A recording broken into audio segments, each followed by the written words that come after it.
Hello everyone, welcome back to my channel. আমি পাপিয়া, তোমরা দেখছো বংকন্যা পাপিয়া ইউটিউব চ্যানেল। আজ আমি তোমাদের সাথে শেয়ার করতে চলেছি একটা নতুন আই মেকআপ টিউটোরিয়াল। যারা গ্লিটার এবং সিমারি শেড ছাড়া একেবারে ম্যাট ফিনিশের ওপর একটা পার্টি আই মেকআপ চাইছো, আজকের আই মেকআপটা কিন্তু তাদের জন্য একেবারে পারফেক্ট। সো ভিডিওটা স্কিপ না করে একেবারে শেষ পর্যন্ত দেখতে থাকো। ফার্স্ট আমি একটা ব্লেন্ডিং ব্রাশের হেল্পে একটা ডার্ক পিঙ্ক শেড নিয়ে ক্রিজ লাইনের ঠিক হাফ পজিশন থেকে একেবারে আউটার কর্নার পর্যন্ত অ্যাপ্লাই করে নেব। তারপর আরও একটা ব্লেন্ডিং ব্রাশে যেই পিঙ্ক শেডটা আমি অ্যাপ্লাই করেছিলাম ক্রিজ লাইনে, তার থেকে 2 শেড লাইট পিঙ্ক কালার নিয়ে একেবারে ইনার কর্নার থেকে ক্রিজ লাইন বরাবর আউটার কর্নার পর্যন্ত খুব হালকা হাতে ব্লেন্ড করে নেব। আমি আমার ম্যাক্সিমাম আই মেকআপের ক্ষেত্রে এই স্টেপটা খুব ফলো করি, তাতে আই মেকআপটা খুব ফ্ললেস লাগে দেখতে। এরপর সেম ব্রাশেই একটা বেজ কালার নিয়ে ইনার কর্নার থেকে আউটার কর্নার পর্যন্ত আবারও ব্লেন্ড করে নেব। তবে এবার আইব্রো বোন পর্যন্ত আমি কালারটা ব্লেন্ড করব।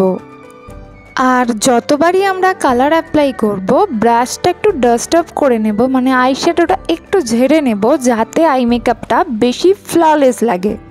আমি আমার আই মেকআপ টিউটোরিয়ালের মাধ্যমে আমি ছোট ছোট অনেক টিপস তোমাদের সাথে শেয়ার করতে থাকি, যাতে তোমরাও যখন আই মেকআপ করবে সেগুলো ফ্ললেস লাগে দেখতে। এরপর আমি একটা ডার্ক অরেঞ্জ শেড নিয়েছি, সেটা ইনার কর্নার থেকে অ্যাপ্লাই করে নেব। আউটার কর্নারে যতটা পর্যন্ত আমি পিঙ্ক শেড অ্যাপ্লাই করেছি তারপর পর্যন্ত।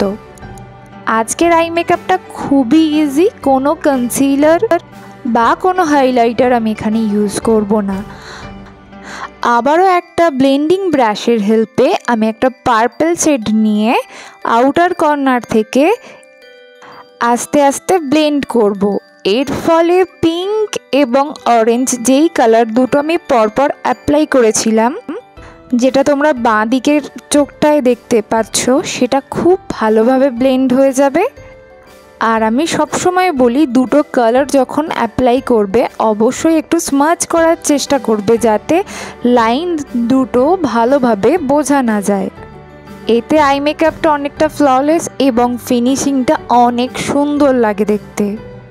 যেই পার্পল শেডটা দিয়ে আমি এতক্ষণ ব্লেন্ড করলাম, সেম পার্পল শেড আমি লোয়ার ল্যাশ লাইনের আউটার কর্নারের দিকে অ্যাপ্লাই করে নেব এবং খুব হালকা হাতে সেটা মিডিল পজিশন পর্যন্ত ব্লেন্ড করে নেব।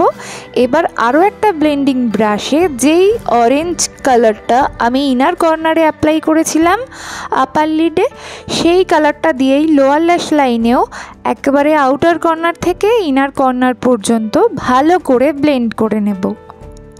আমি সবসময় চেষ্টা করি আপার লিডটা যেইভাবে রেখেছি লোয়ার ল্যাশ লাইনটাকেও ঠিক সেইভাবেই রাখতে। এরপর আমি ইনার কর্নারটা হাইলাইট করে নেব, তার জন্য একটা স্মল ফ্ল্যাট ব্রাশ নিয়েছি।